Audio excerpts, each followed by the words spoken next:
Alright, we should be live. We're back. We're working on Toph, the first Metalbender. Here she is in case you need a reminder of how she works.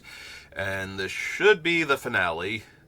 We need 9 more cuts, and she's done. Then we just have to figure out land, but you have to get those 9 cuts first, so...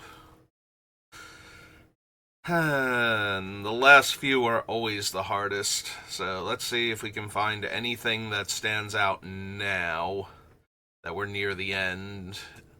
If we've cut enough stuff that it's no longer as good as it was. Something. Anything.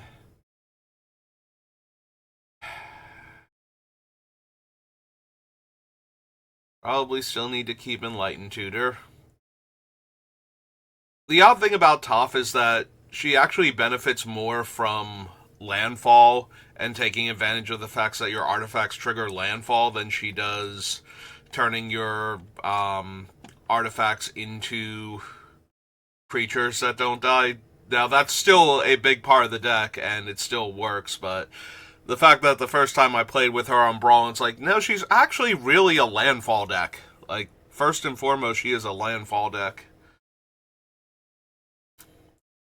Which is why I haven't been cutting the landfall creatures and why it took so long for Courser of Krufix to get cut. Like, wait a minute. I'm not actually running like a ton of extra land or anything. In fact, I'm running one less because of the Mox Opal in this deck, so... Yeah, Mox Opal is fine. I don't think Mox Amber is good enough because our commander has to be out. We don't have enough cheap legendary creatures for Amber, and our commander is a 4-drop, so I really don't want to run it as a land, and as such, it doesn't make the cut in the deck.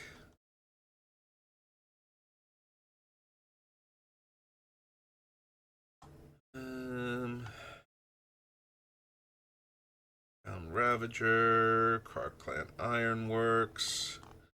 Yeah, I was thinking before about other stuff as I was scrolling through. Let's make sure I'm actually focused on each individual card, because we're at that point where it's like only a couple of these cards need to get cut. So which ones are they?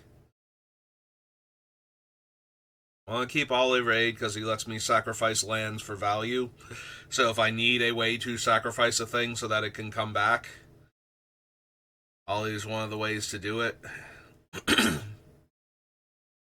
We have 4, right? We have Karkland Ironworks, Zoran Orb, Sylvan Safekeeper, and Arcbound Ravager. So gives us a healthy cluster of sacrifice outlets, and I don't need to run something like Core of Phyrexia or anything.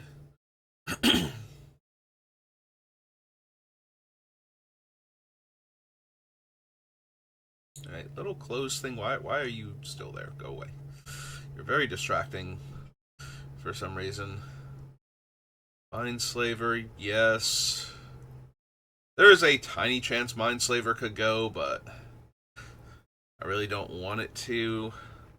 Arcbound Ravager, Arc Clan Ironworks, Sensei's Top.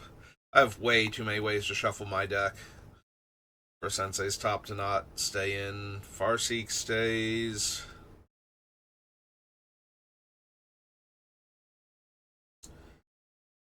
I would prefer to keep Scape Shift. We do have enough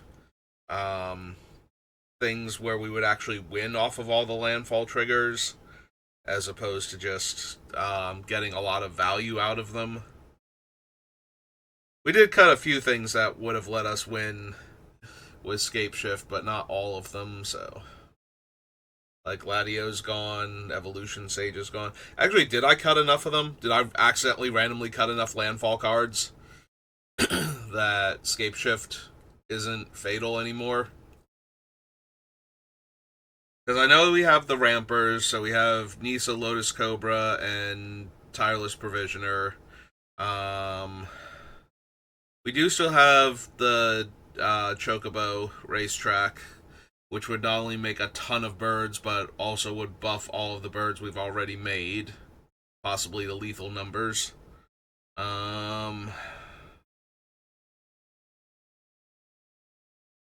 I'm gonna have to keep an eye on it now because I might have cut too many of the land. We have Bill and Scythe Cat Cub, so they could still potentially get lethal with their with all the extra counters they get to throw around. I have to double check now though. Scoot Swarm is still good. Mossborn Hydra. Although the Scoot Swarm does not have haste. Like the other ones, we're just throwing around a whole lot of counters we might be able to attack for lethal immediately. Scoot Swarm is going to make a ton of bodies that have to sit around for a turn because I do not give tokens haste. I only have one card that gives non-tokens haste anyway, so. Raging Ravine, Terra Eternal. I do not want to cut liquid metal coating if I can help it. Torque is definitely the one that stays in. But I would like a second way to turn my things into artifacts so that way they're protected from destroy target non-land permanent or destroy all non-land permanents. Because I'm certainly running a bunch of those.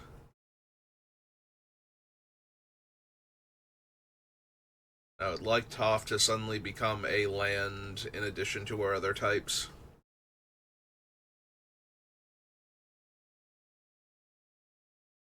Sun Zenith, Spine of Ishsa, Attic Lantern, Ugin's Nexus is staying. Omnath, Locus of Rage. Omnath would work with Scape Shift because then they have to exile all of my stuff to not die. And I have to not have a sacrifice outlet to immediately start throwing elemental. Well, the elementals are tokens, so I don't have a way to sacrifice creatures, like non-artifact creatures, because they wouldn't be lands because all the things are non-token cards become lands to stop, making a token triggering landfall to make another token to trigger landfall, etc. Like, we had some very roundabout ways to loop things like that, but nothing that's gonna make the final cut. We already got rid of, like, the Hama combos, so. Hama? No. Hama's the Bloodbender. Haru? The green and one allies trigger him making Earthbend 1. I think it's Haru Hidden Talent. And Harmonicon, Heroic Intervention, Our Revelation. Really want a Shia. Scoot Swarm.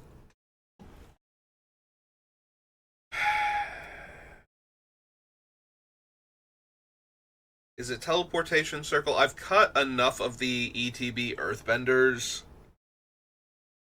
that Teleportation Circle gets weaker in that regard as far as helping me get more earthbending going. So then it just becomes the ETB and Leaves Play triggers on my creatures and artifacts besides that. The problem is we can also trigger landfall with our artifact lands. Like, even without Toph in play.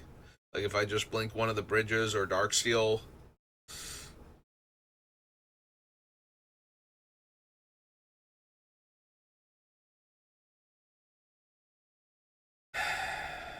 Iron Sash continues to be my graveyard hate. You gotta have at least one.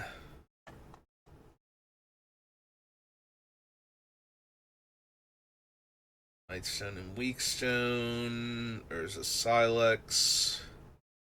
Elishnorn, Mother of Machines. That's the thing. I look at Nahiri's Resolve and it's like, okay, if I really need this effect, do I just want to spend a red mana more and give my creatures +1 power and be able to hit whatever I want, and also whatever I hit is immune to sorcery speed removal from the opponents.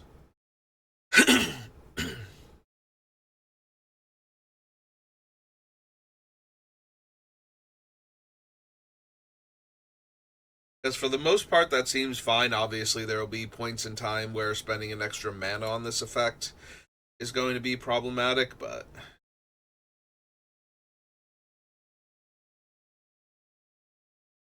if I really want the effect, it is the stronger of the two.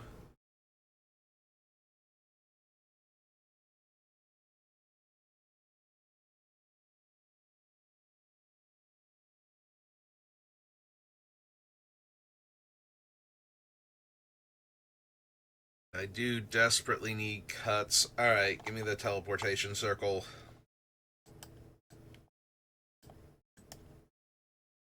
The upside to teleportation circle is if I need to get rid of something before my next turn, it works for that. This only works if I can earthbend onto it and then exile it and then have it come back from the earthbending rather than the... Oh, huh. I did not think of that. If I exile something that I've earthbent onto, I think it has to come back immediately because of the earthbending. Like, that's not optional. It's not you may return it to the battlefield, you just do. So, I cannot, if I, for whatever reason, wanted to, like, if I didn't want it, if I wanted to exile it so that way I could get the trigger, but I also didn't want it to be vulnerable because now it's not earthbent onto, that's not an option to leave it in exile and have it come back naturally from the effects of Nahiri's. I have to return it from the earthbending immediately. Which is a minor thing, but it is something negative. I feel like I don't have room for both of these, so the question is which one of them leaves now. More things, but longer delay. Much fewer things, but immediate gratification. Neither of them work particularly well with earthbending.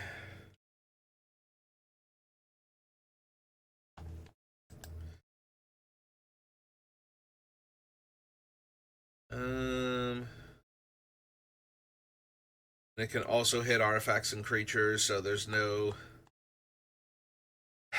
I think it's still teleportation circle, just because the other one can hit anything. Like, if I need to exile, like, 5 or 10 things, like, let's say I don't have a good setup right now, but I've cast Toph and have some artifacts out, but it's like, I can earthbend onto these, but they're not great. Then I can just blink everything out until my next turn, and nobody can kill all of my stuff by, you know, Farewell or Wrath or anything, or Shatter. Not Shatter. What was the original one that destroyed all artifacts? Shatterstorm? I think it's Shatterstorm. So yeah, nobody can hit me with like any of that stuff, no creeping corrosions and whatnot, and then we get to untap and have all the stuff back and hopefully find something.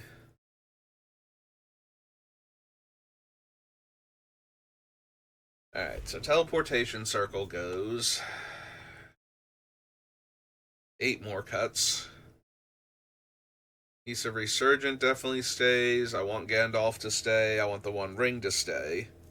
Get way too much value out of the One Ring in this deck. The fact that we are never going to be in danger of dying from it, except in the most extreme cases, just adds to the value of it.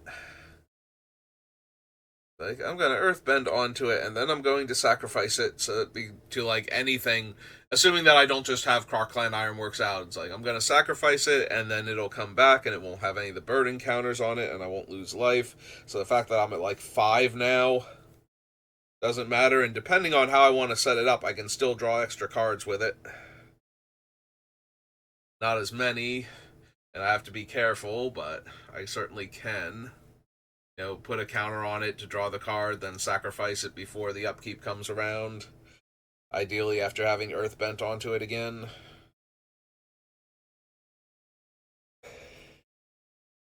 Carried to a really bad, weird Howling Mine.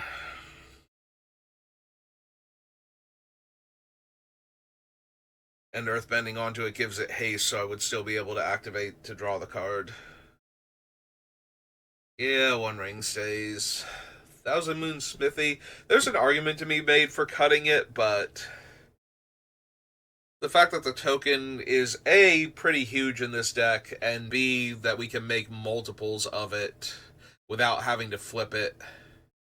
Like, if we can flip it, we can keep making multiples, but by casting spells, but even then, animating it and sacrificing it or blinking it or whatever still makes more of the tokens.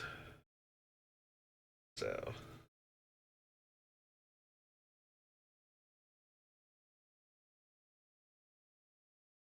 yeah, I'm better off with things that make based on like the power and toughness based on the number of lands I have, but since those usually aren't artifacts, we have to make do with what we have.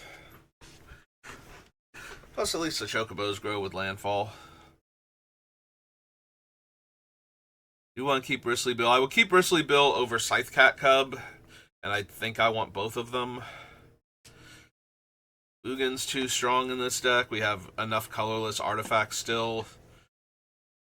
He's going to be killing a lot of things if he doesn't die immediately. Racetrack is real good. Traveling Chocobo too strong. Like, Racetrack is actually good. Having played with it in Brawl, suddenly making, like 10 Chocobos that are threatening to be, 30 plus power worth of creatures next turn. Like, that's good even in regular Commander, so. Like, normally I would make like 4 or 5 of them, but sometimes the deck just explodes with them because this is out, so. So that explosive potential I don't really want to cut. Also, the fact that it makes one by default because it will be a land when it enters, and then you can landfall after that. Like, it gets started very quickly if you curve Toph into it, so.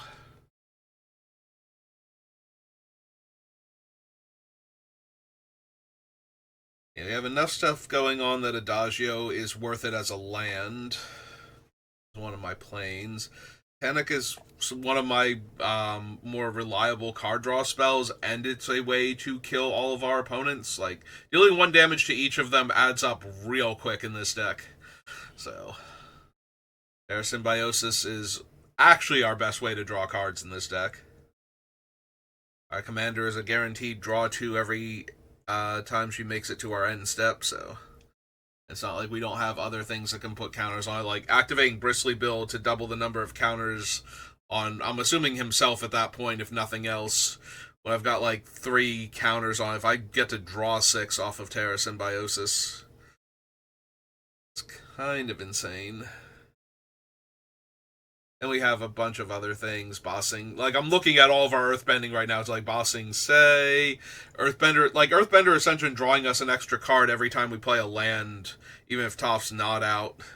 Like, in the scenario where Toph isn't out and we can't get her back out right away, landfall, put a 1/1 counter on my guy, and draw a card with Terra Symbiosis is still pretty good.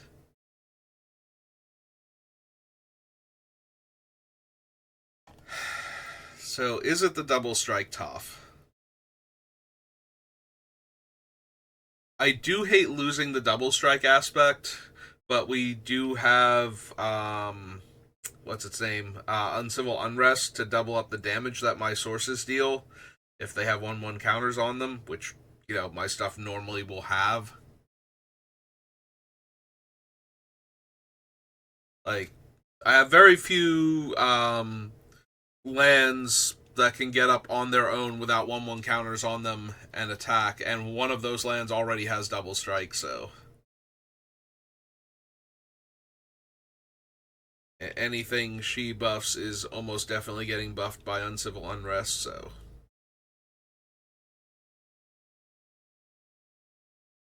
And she is the worst one left as far as Earthbending goes, because hers is always going to be 0 if we blink her after that.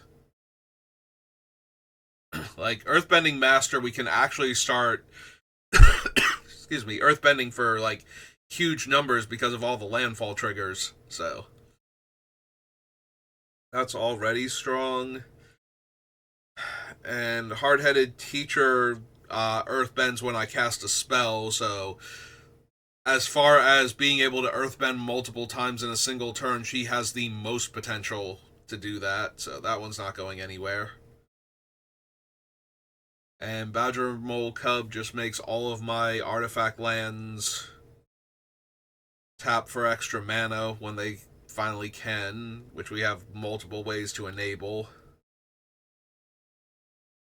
That's true. Great Divide Guide did not make it into this list because we already had Prismatic. I think Prismatic was stronger, and we wound up cutting it anyway, so. Because the Divide Guide is in my Toph Brawl deck, although, to be fair, Prismatic Omen probably should be instead anyway, just because it's less vulnerable to things. I think Greatest Earthbender has to go. I've considered cutting her multiple times and argued against it, but we're at that point where we haven't made any other easy cuts, so something's gotta give. Could still be Mossborn Hydra. Out of all of the ones, it's like the least impactful. Like, it just sits there for a turn cycle normally. I might add in one land that can give it haste. So that just leaves Uncivil Unrest as the way to get counters, or way to get haste onto it, rather. Or as a way to get more counters onto it, so that way the landfall trigger is more impressive, but most likely.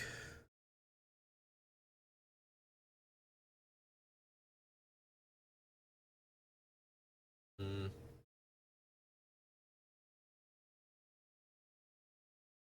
Yeah, Mossborn Hydra is one of those ones that I definitely run in Brawl that I very seriously consider cutting for Commander. This is a lot lower impact in Commander. Yeah, I think it's Mossborn Hydra.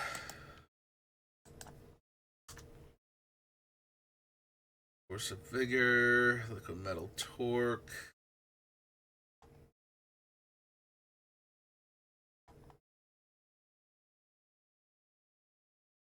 Wireless Provisioner stays.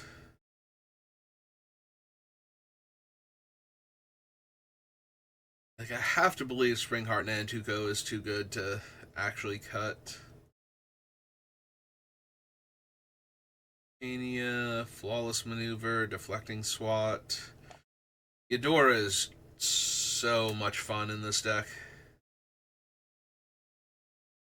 The only downside to her is that she can't bring herself back as a land. If she also died into a farce, that would be the best.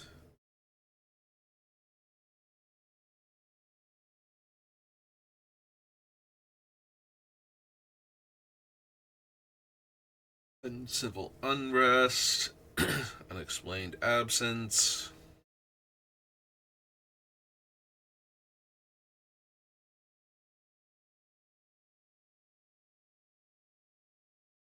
Yeah, being able to give my things haste and doubling the damage of my things with 1/1 counters. Don't think I cut Uncivil Unrest.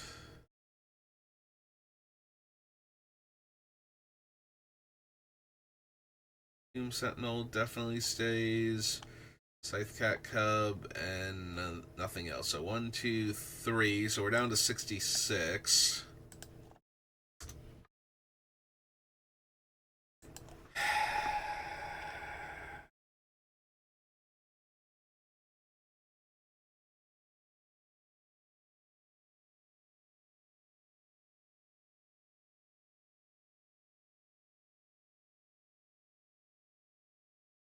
Hmm. So that's the problem, is Toph does benefit from landfall, so I don't want to cut. Like, I'm trying to think if I can afford to run her at like 62, which would technically be 63 because one of her lands isn't actually a land until she's in play.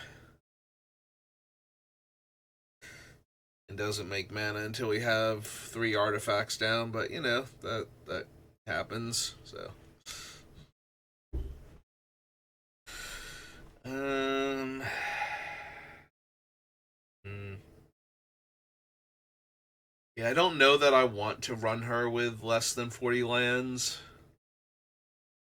Let's try and find 6 more cuts then. Fine, we've been going for almost half an hour now, and we're only a third of the way there. Alright, not cutting Soul Ring, not cutting swords. Nature's Lure, Zoran Orb. We already cut down to 10 ramp spells. I don't think I want to cut any more, I don't think. Zoran Orb is one of our sacrifice outlets. Enlightened Tutor. We do have a lot of different utility artifacts. I don't want to cut Enlightened Tutor. Like, there's things that we can tutor for that have wildly different effects depending on where we are in the game. So we can almost always get something useful, including being able to tutor for a land with it if we needed to, because we have 4 different artifact lands naturally in the deck, so...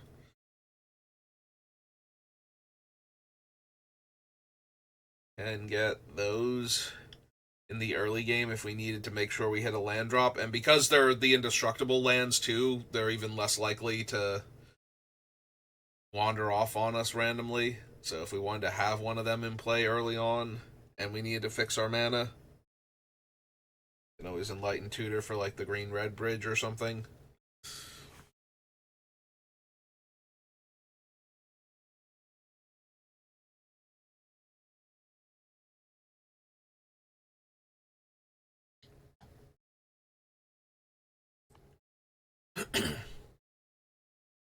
Cataclysm is very so the downside to Cataclysm is if somebody else has something really strong out, we're not going to be able to kill that one thing. Like, Cataclysm rewards going tall versus going wide, but because of the way our deck works, we can go a little bit wider than anybody else can and still be fine with Cataclysm. Like, we'll get some stuff back, so the question then becomes, can we get back enough that it doesn't matter that somebody gets to keep like their one giant doomsday creature and a land and an enchantment and an artifact?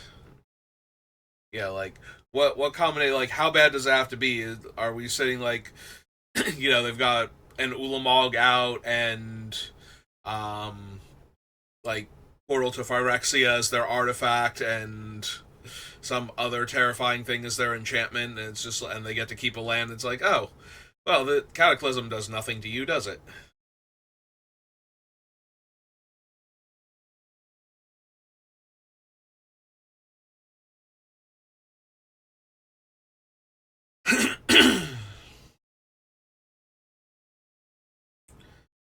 Smokestack.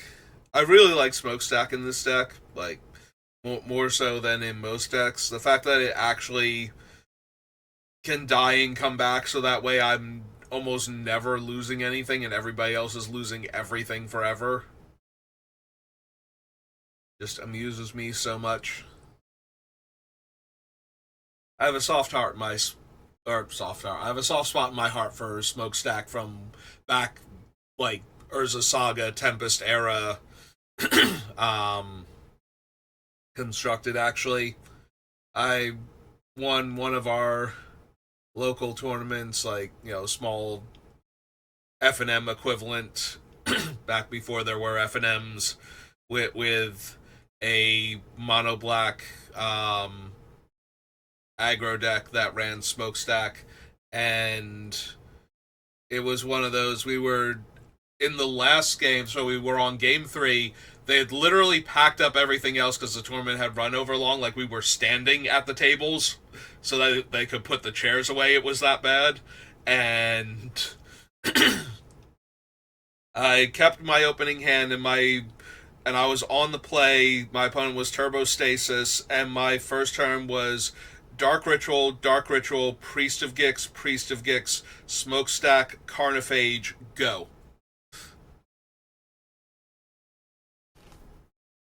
And he's looking at it and he's just like, uh-huh.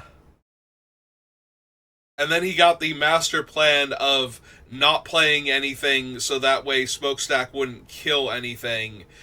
At which point I just chose not to put a counter on Smokestack, and he realized this, and he's looking, he's like, so I'm gonna take, and then he takes like 6 damage, and I'm taking 1 damage from the Carnophage, and he's like, okay, so this is over then, and scoops him up.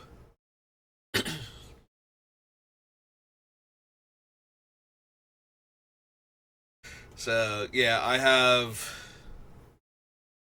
a warm spot for Smokestack from back in the day.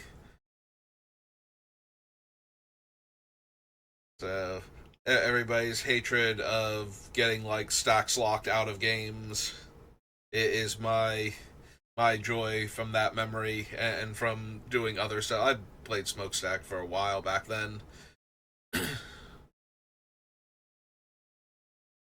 Yeah, I'm pretty sure this was post ban of everything. Like we hadn't gotten to the point where Tolari, like we had gotten to the point where Tolarian Academy was like some crazy thing. I think it might not have been. It might have been right before Academy became the most broken thing ever. This might have been like week 1 or something. And it's like a local tournament, and internet was not what it was back then. Like that once the tournament reports started coming in and you started seeing what Smokestack did. But I also hadn't been playing, like, for me to have not been playing what's its name, Wreck Survival, which was my deck up until I switched out. They did the power level errata on Great Whale, and at that point I switched over to Academy until they banned it. Until they banned like all the pieces out of it. I did briefly have a crop rotation Gaia's Cradle deck too. That I was doing stuff with like Cloud of Fairies and whatnot. After the Tolarian Academy stuff got banned. Yeah, I played a lot of combo decks back then, and a lot of like janky assemble all of the pieces and you basically win even if it's not actually a combo like the stacks deck. It's just like I'm gonna play a ton of permanents and smokestack on turn 1. Figure it out. Alright. Enough reminiscing. I'm not cutting smokestack. Junk Diver should stay. We have a lot of powerful artifacts to get back, and I don't want it to just be Balagad Recovery and Edgar. So in Safekeeper, we've already gone over stays. I really don't want to cut Mindslaver in this deck. Being able to recur Mindslaver once is usually going to be enough. Like, if I actually get to Mindslaver each player at the table individually, then I don't think I can lose. It's really hard to lose after Mindslavering somebody and just, surgically removing their entire hand, and especially in a multiplayer game where you get to redirect all of their stuff at a third player, and then the idea that we might take control of that player also, and anything they had left to rebuild is now going towards tearing down the other opponent. I'm gonna make you two fight each other to the death now, for my amusement.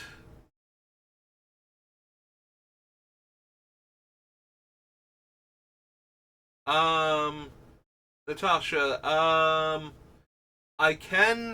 going to need a little bit of time though, because I do want to finish this without having to edit out um, the review of your deck from the middle of it. So we still need to do 6 more cuts for the deck and figure out the lands.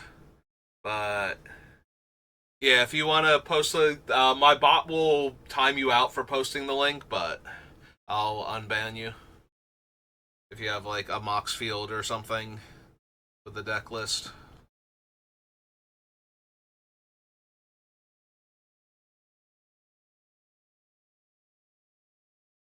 Let's see. So I don't want to cut Mindslaver.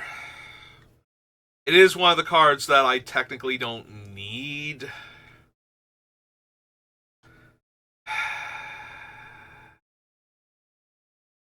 Nope, I don't want to cut anything. I could cut scape shift, but there's so many board positions where if I have like anything going on and I rip scape shift, I just get to win. I hate cutting cards like that. Not cutting Lotus Cobra, it's too good early.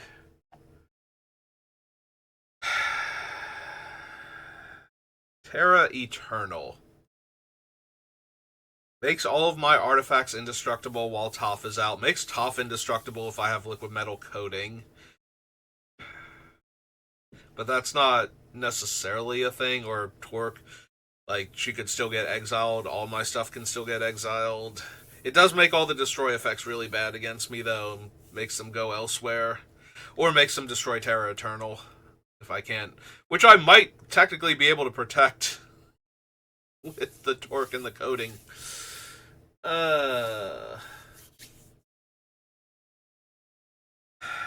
Alright, might be Terra Eternal. That might be win more for my deck by making them indestructible on top of letting them dodge all of the things that destroy non-lands.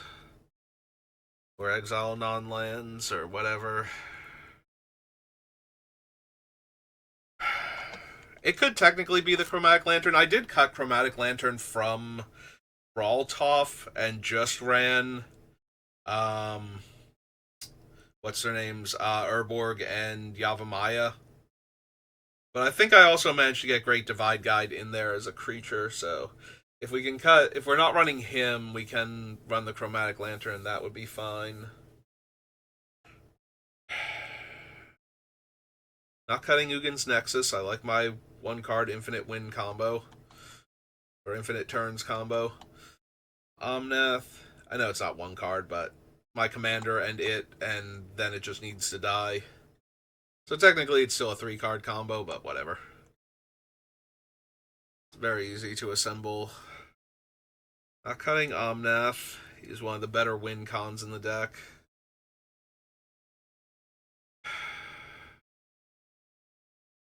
I do not want to cut any of the Panharmonicon effects. We have like 4 different ones in the deck. Panharmonicon itself will trigger the things by being an artifact and a land if it enters after Toph. Like, if anything, it would be Gandalf. That sounds terrible, because Gandalf gives all my things flash. I'm not cutting Norn, I'm not cutting Chocobo.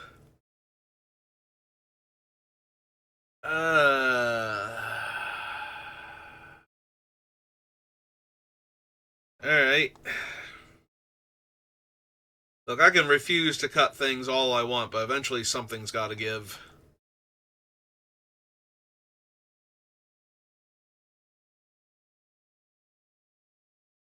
I hate cutting Mightstone and Weakstone. The versatility on it alone is strong, and the fact that it actually is ramp for our deck on top of that. Like, being able to kill anything 5 toughness or less and get around indestructible, and being able to draw 2 cards off of it, and it being 2 mana for a lot of our spells and all of our abilities.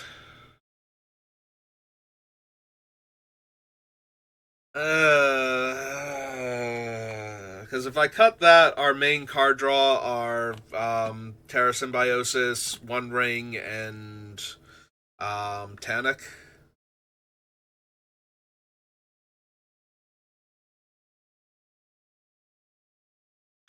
Is it possible I don't need either of the Blink cards? We've cut almost every Earthbending card that blinks to do its thing, so the main reason to blink stuff is to trigger comes into play abilities, which our deck kind of already does anyway, by Earthbending onto something and sacrificing it.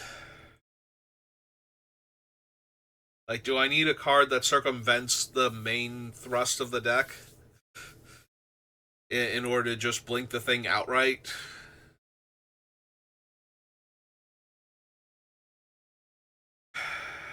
I need cuts. I think it might actually be one of the less impressive things left in the deck. Yeah, I can see doing that. I can also see not to... Oh my god, but if we phased out every artifact with it, while Toph is in play, they would all come back as artifacts or all come back as lands and trigger landfall all at once. So we could have like 10 landfall triggers. Oh no, I don't think I can cut that. I did not think of like I keep thinking of it in terms of I can do like one thing or I can, blink a couple of things, but not with the idea that they're going to trigger landfall. It's always with the idea that they were going to trigger themselves. I don't think I can cut that actually. That's almost scape shift with Toph in play.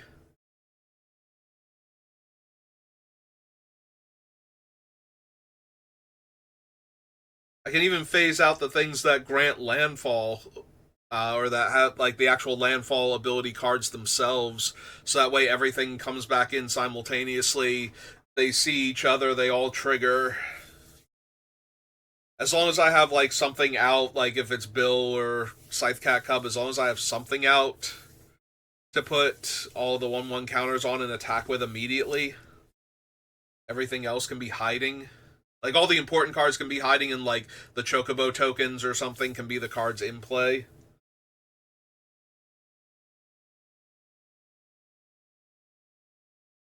Scoot Swarm tokens, anything like that. Yeah.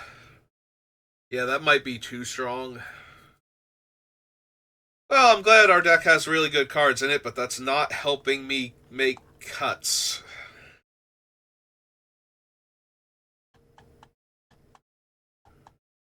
Uh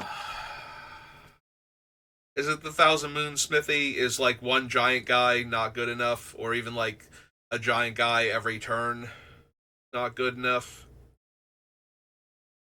Because either it's transformed and it's casting stuff, or it's getting counters and then it's dying and coming back.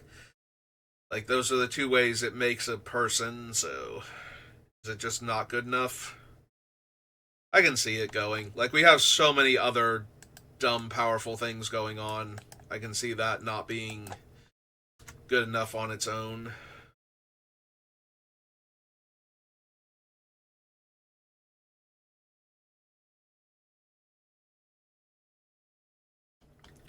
Not cutting Ugin. Racetrack. Are we still not cutting? Have I cut enough colorless spells? Is Ugin randomly not good? Hang on. Bump this down to 65. How many colorless things do I have left now? Got Soul Ring, Zoran Orb, Smokestack, Junk Diver. Like, I have a lot of artifacts on the list, but some of them are colored artifacts. Mindslaver, O-Stone, Arcbound Ravager, Kark Clan. He is cast, so things like Darksteel don't count. And we have Top. Alright, I'm already up to 9, and I'm not even, like, halfway through the list. And Top is already absolutely disgusting with him. Liquid Metal.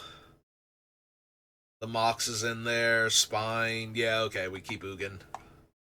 I definitely still have enough colorless things. I was worried there for a second maybe I'd cut enough colorless stuff. Because then we get down here and we have things like Lion Sash and Urza Silex where we do have colorless, or not colorless, we do have colored artifacts, for example. Like, maybe I had accidentally gotten rid of enough of them. But no, Ugin's still good.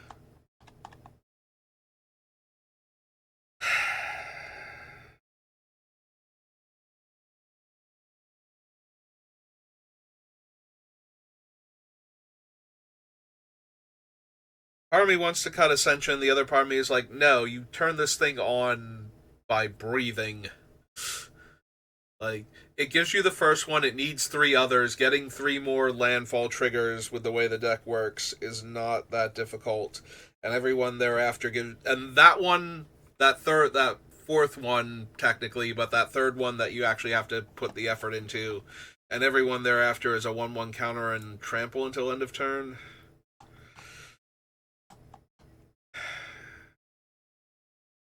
Not cutting the Badger Mole Cub. I probably technically could at this point. I don't think I want to.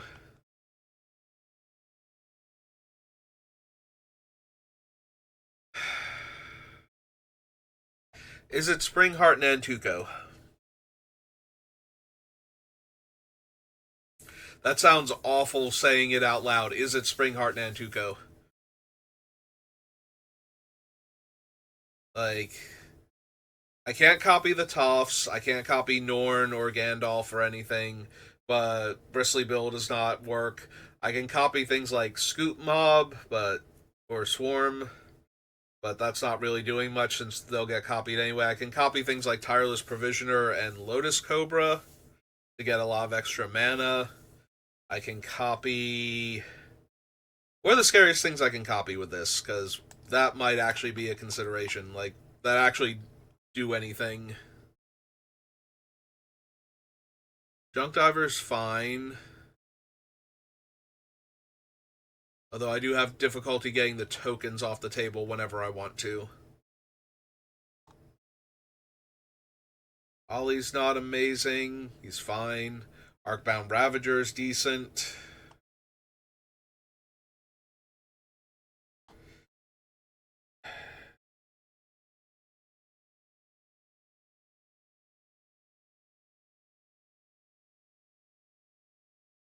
Lotus Cobra's okay.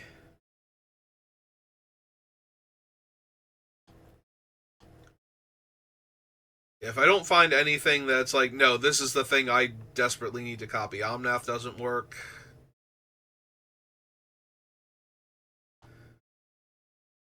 Shia doesn't work. Scoot Swarm is kind of negligible. Like, if I'm doing the Scoot Swarm thing, I don't think getting like 4 or 5 extra early is going to matter. We're still going to get there with it. Norn doesn't work. Nisa doesn't work. Gandalf doesn't work. Bill doesn't work. Traveling Chocobo actually works and is terrifying. That's like the first one where if I actually pulled that one off, that would be insane. Tannock, no. The Cub's okay.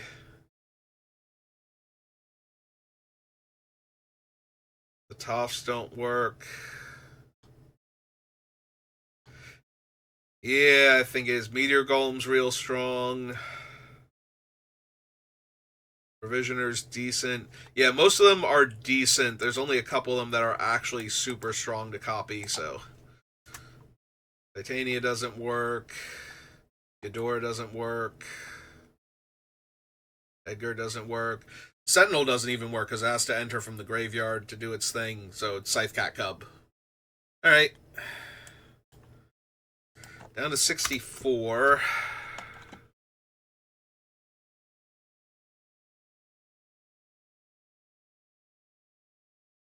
Okay, we're getting there. I believe we'll be done. Look, I'm not even up to my usual stop time yet. I've got 2 whole minutes left. Oh my god. Okay, real quick. Swords, Arashard's Path, Spine, Mightstone, Weakstone, Ugin, Meteor Golem, Force of Vigor, Unexplained Absence, Canoptic Tomb Sentinel. All good. We have 1, 2, 3, 4, 5, 6, 7, 8, 9. Only 10 removal spells, also, like 10 spot removal spells, so I don't think we're being ridiculous there. Even cut Mox Opal off of the non-land list, so 4, 5, 6, 7, 8, 9. So yeah, technically we got that below 9.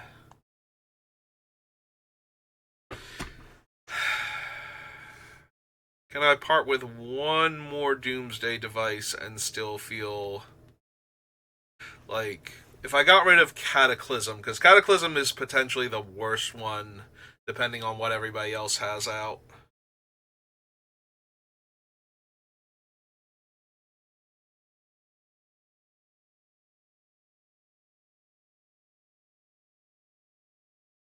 Like, Cataclysm is the one that wins me the game the most if I'm ahead compared to the other ones, but it's also the one that has the most potential to not work if somebody else is too far ahead. Like, they just wind up with too many Doomsday weapons left over, and I don't have enough at that point. Even with the extra stuff that I can save. Alright. I think I can afford to lose Cataclysm, so we're going to do that. That's it for my sublist, right? Okay, let's get rid of Cataclysm. Yep. Go. Okay. 63.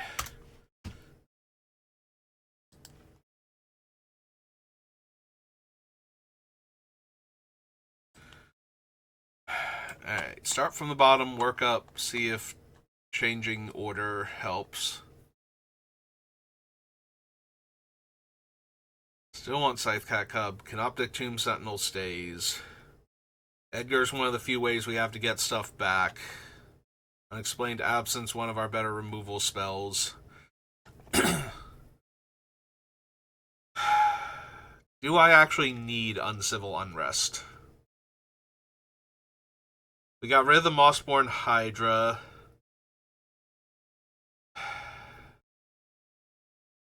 The haste is nice off Nahiri's resolve, because then we don't necessarily need to leave anything in play that wouldn't stop existing if we exiled it.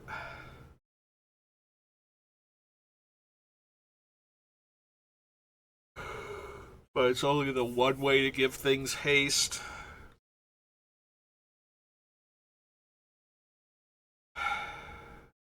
Double damage is nice, and almost all of our things have 1/1 counters on them. With very little effort, all of our things have 1/1 counters on them.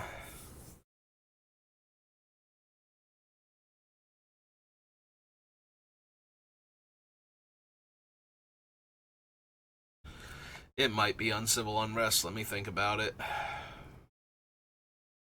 Deflecting SWAT, Flawless Maneuver, stay. Titania Protector, do good. Tireless Provisioner stays. Torque stays before coding.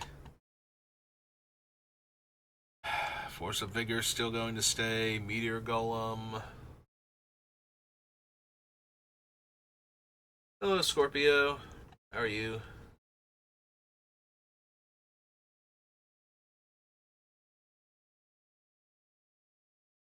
Perilous Vault. I'm not getting rid of Perilous Vault.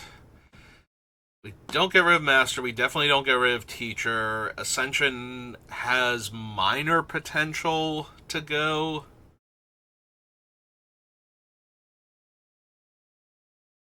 Like, it's worse than Bill and Scythecat, but it's also an enchantment that ramps us.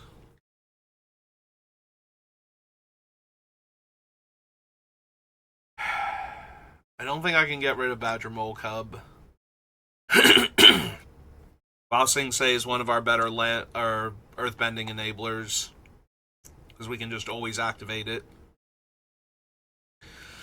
Can't get rid of Terra Symbiosis, can't get rid of Memorial Engineer. Traveling Chocobo, Racetrack. Bill stays. One Ring. Gandalf.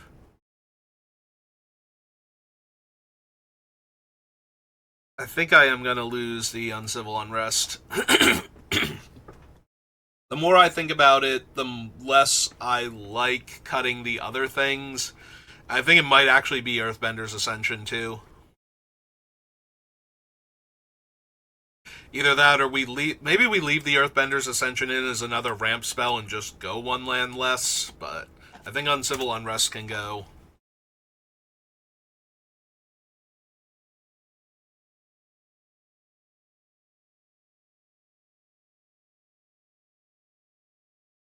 Oh, so the reason I use a Word document is actually because that's how I did it before all the other resources popped up, and I'm just so used to doing it this way.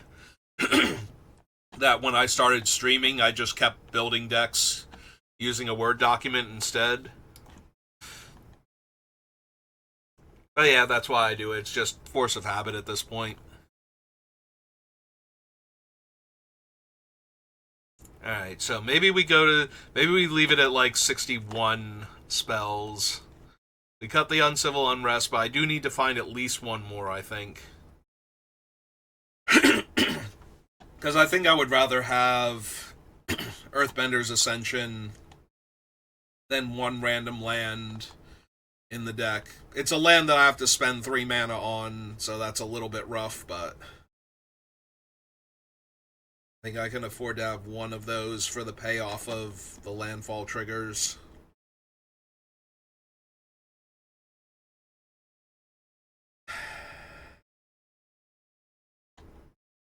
Alright, one more card.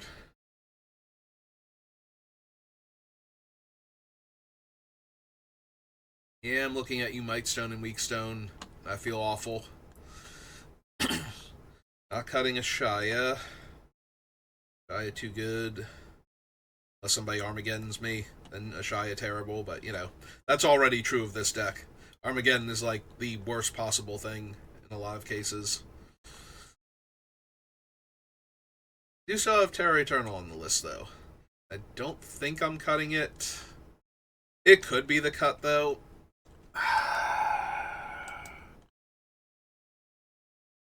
Because that is another possibility.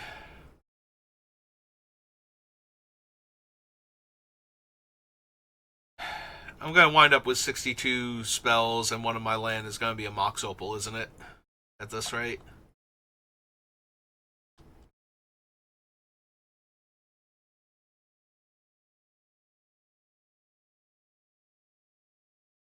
Not losing Mindslaver.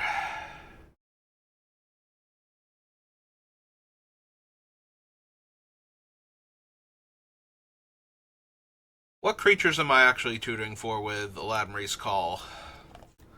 What are my big high impact ones? Norn, Traveling Chocobo. Yeah, no. No, keeping Eladamri's Call. Toph, hard-headed teacher. Yeah, no. Can't do it. Can't bring myself to do it. I think I could cut and Lighten Tutor and before that, and I don't want to cut and Lighten Tutor, so.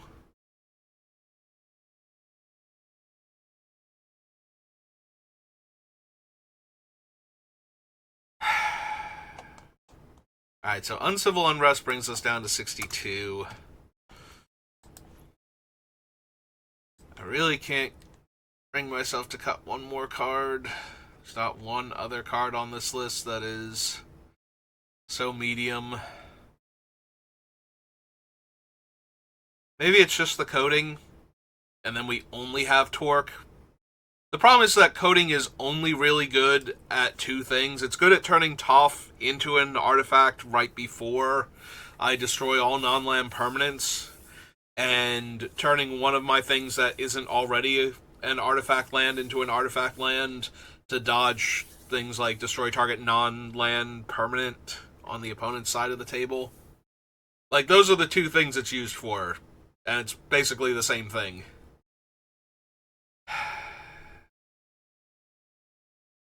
I think I cut Liquid Metal Coating, and then we figure out the lands. Oops. Ow. There we go.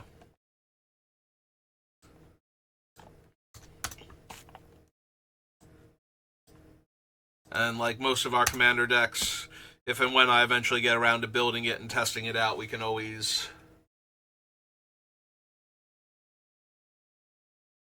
Oh, I am cutting down to 61. Well, I'm trying to cut down to 60 spells, but we're going to leave it at 61 for right now.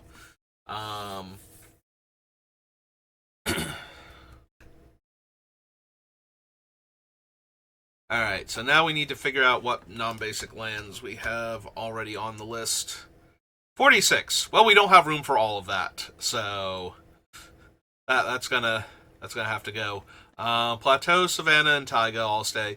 So, for anybody watching this that has not heard my speech on this, You don't actually need the original dual lands. I have them, so I'm running them. You can replace them with any lands that tap for 2 mana of any color.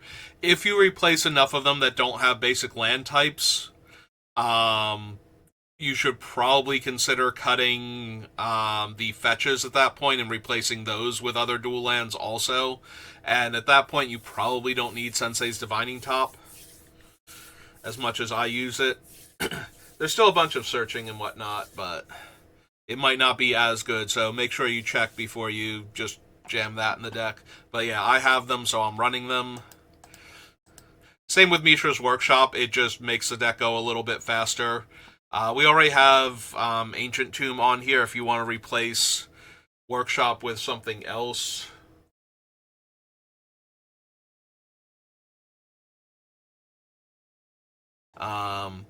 That's also fine.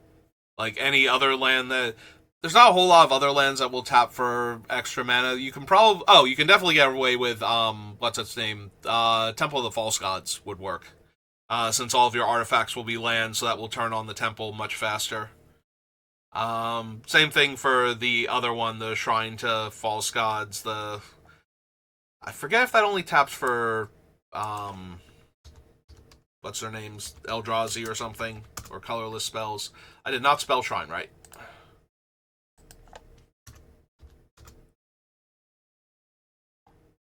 And now I'm getting all of the other shrines. None of these are the land. Is it Shrine to False Gods? Let me try False. False will probably get it faster, because it almost definitely has False in the name. Temple of the False Gods. Okay. Alright, let's try Gods then. It has some number of words the same. I will eventually remember what this land is called. There it is. Shrine to the Forsaken Gods. 2 mana. Only cast colorless spells if you control 7 or more lands. Okay, so that one's a lot less impressive, but you can definitely get away with Temple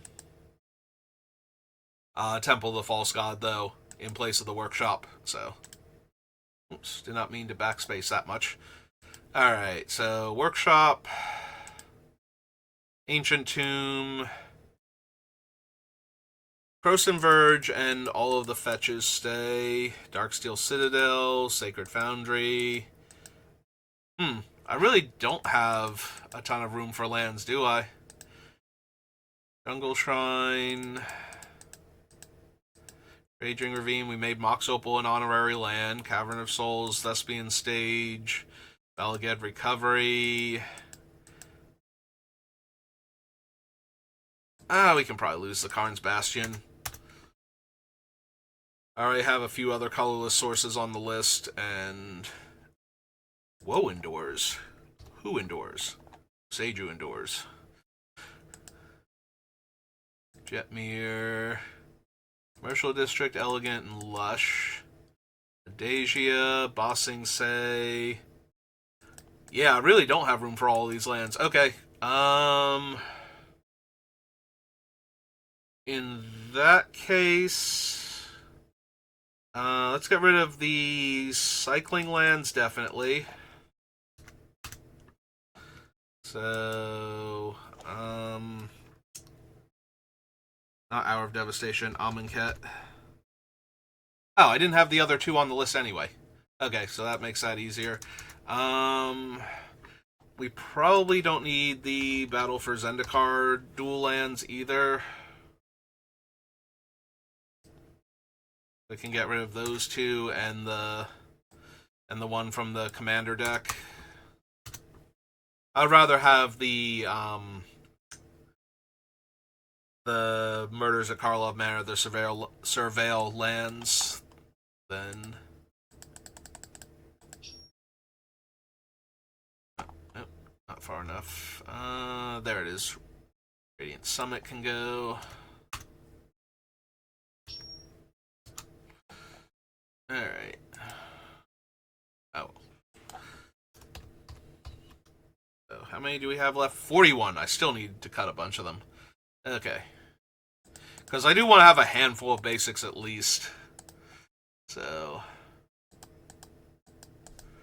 Croson Verge still too good. Alright. Despite the fact that it actually works very well in the deck, we can lose flagstones at this point. I think we can lose, not Vesuva, but Thespian Stage. Vesuva can just copy one of our artifacts for free. It's, once Toph is in play, it's basically just a better, sculpting steel. Do I actually need Jungle Shrine? As it comes into play, tap tri-land that I can't tutor for. With how much I'm trying to make room for lands, I would much rather have the artifact lands in here. I think I can cut it.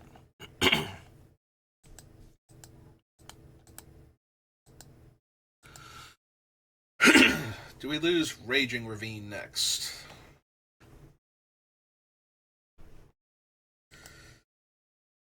I can see losing the Raging Ravine. Do I secretly lose Mox Opal?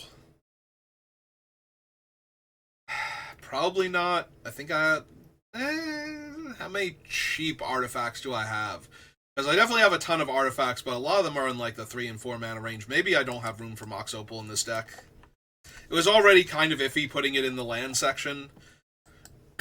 Alright, we cut Raging Ravine. I think we definitely keep Spires, though. Spires is too good with Double Strike already, putting a bunch of counters onto it. Whereas Raging Ravine is just a decent body that will get an extra counter if we animate it. Yeah, I think we lose Thespian Stage.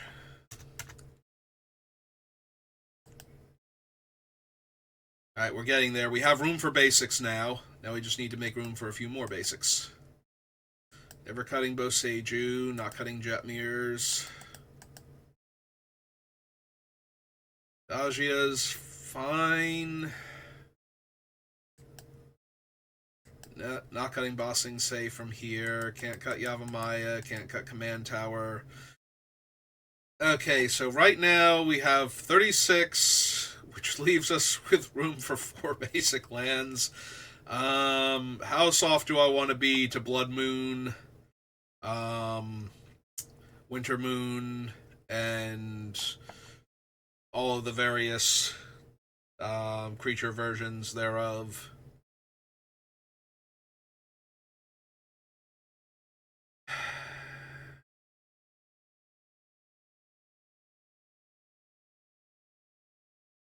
If I'm not cutting the if I don't cut the artifact lands, then I have to cut the Mirza Karlov Manor lands.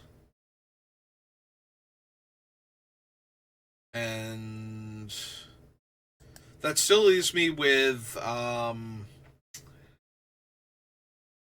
actually, at that point, I might not have enough things to tutor for, if I'm being honest. Because we're running what is it, like 8 fetch lands at this point? Or 9 fetch lands? We have a full 10. We're only missing blue-black, and we have Croson Verge to replace it. We have like a full 10 fetches at that point.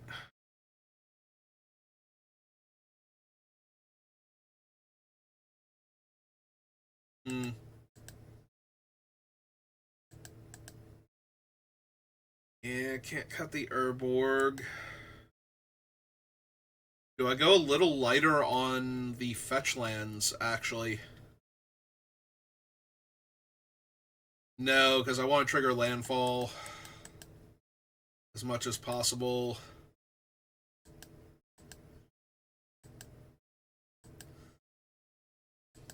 So I don't want to lose them. Maybe Adagia.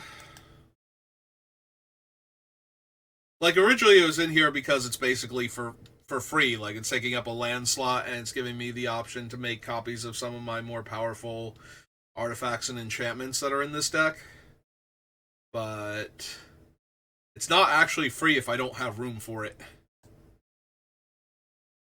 Alright, Adagia can go.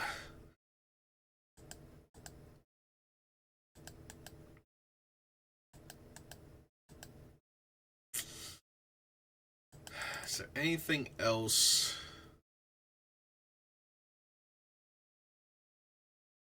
Alright, real talk. Do I cut Workshop? It only helps for casting specifically artifacts, and only for casting them too, not activating any abilities I have. Obviously, it's absurdly powerful in the first few turns of the game if I can get something expensive down, but how many expensive thing... Alright, what am I casting with Workshop early on? Smokestack? Probably. Junk Diver? Not really helping, nothing's dead yet.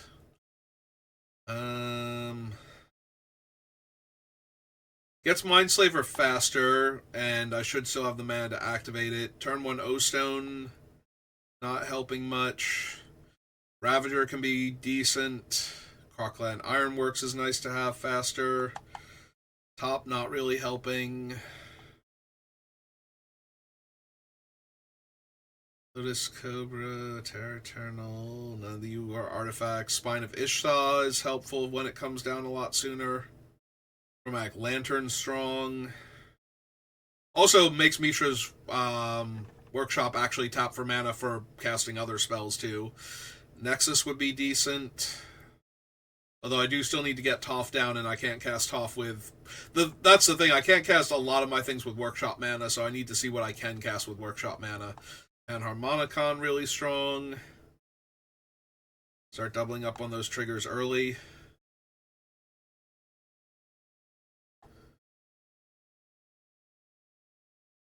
No. Mightstone and Weakstone, yes.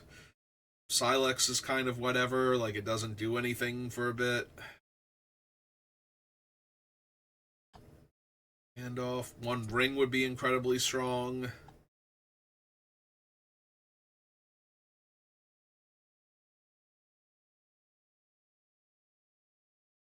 Yeah, maybe it is Workshop. Perilous Vault, not. Perilous Vault, very similar to O-Ring, does not need to be down early. Meteor Golem, super helpful. Torque is fine.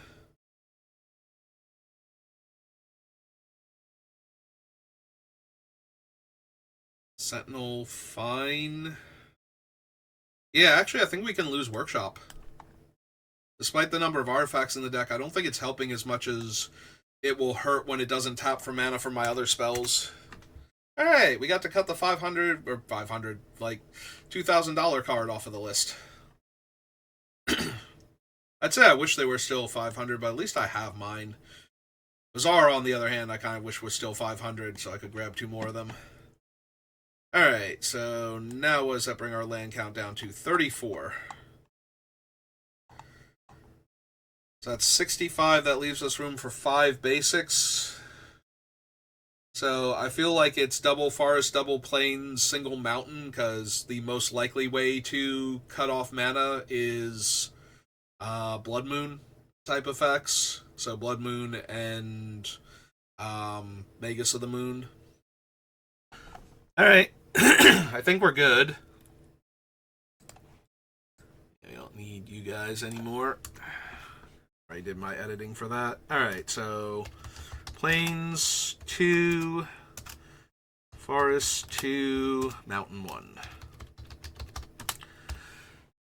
Alright, so that's Toph. So if you're watching this on YouTube, thank you for watching, and I will see you next time. Have a good rest of your day.